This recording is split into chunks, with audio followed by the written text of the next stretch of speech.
Ob današnjem kulturnem prazniku pa se je na Goriškem slovesno začela Evropska prestolnica kulture.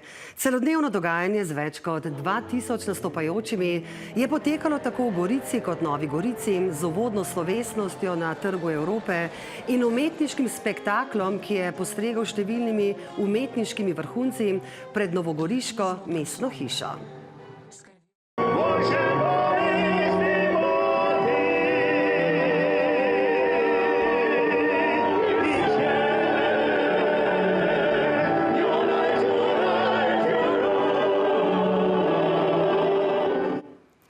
Dogajanje že ves dan spremlja Mateja Polšak-Čuk. Mateja, kaj so izpostavili visoki gostje ob današnji uvodni slovesnosti in kako prireditev sprejemajo obmejni prebivalci?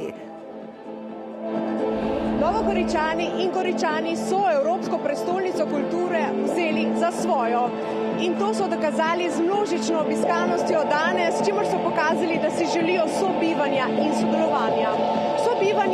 Sobivanje v miru je bila tudi osrednja misel, ki so jo visoki gostje danes v svet pošiljali tukaj iz Nove Gorice in Gorice. Kot je izpostavila predsednica države, sta mesti prevzeli naziv zavedanja svoje preteklosti in z odgovornostjo do naše skupne prihodnosti.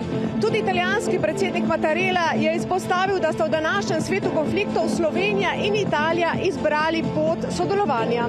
Predsednik vlade Robert Golob pa je umetniški spektakel pospremil željo, da pošljemo Evropi in svetu sporočilo sodelovanja in da nikoli več ne želimo sovraštva. Obiskovalci so si lahko tukaj v zadnji uri ogledali vrhunski umetniški spektakel s številnimi audiovizualnimi vrhunci in seveda glasbeniki in drugimi umetniki tako z goriškega območja kot tudi širše. Dogajanje pa se je začelo že zgodaj zjutraj. Poglejmo si, kako je potekal celoten dan in spektakli ob Evropski prestolnici kulture na Goriškem. V Gorici je bilo že zgodaj živahno, na nastope v povorki se je pripravljalo 1400 nastopajočih. S povorko pihalnih orkestrov se je v Gorici začela Evropska prestolnica kulture, prva čezmejna v 40-letni zgodovini projekta. Nastopajoči so se počasi premikali proti Travniku, kjer sta veliko množico nagovorila goriški in novogoriški župan. Ta množica in to navdušenje nam pravzaprav zagotavlja, da to, kar počnemo, je tisto, kar res šteje in da danes pravzaprav pišemo na novo zgodovino obeh mest. Povorka je popoldne prečkala slovensko-italijansko mejo, že od jutra jo je spremljala navdušena množica obiskovalcev.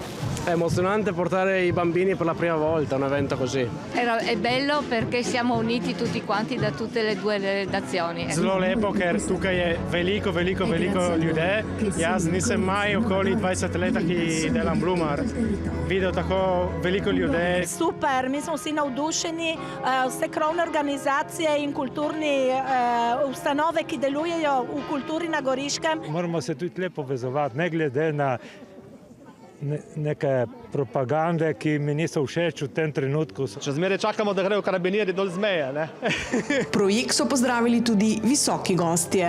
Ta projekt govori o nečem zelo pomembnem, tako o preteklosti kot o sedanjosti.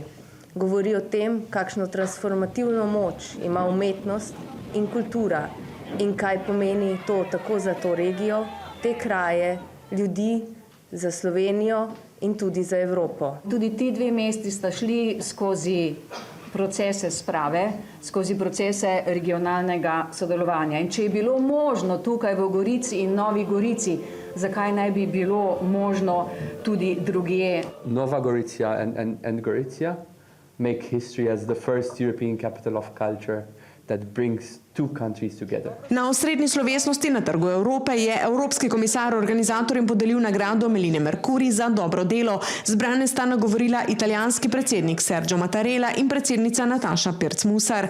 Mattarella je predsednici že ob sprejemu v Vili Vipavže podelil najvišjo italijansko državno odlikovanje za zasluge pri krepitvi prijateljstva med državama.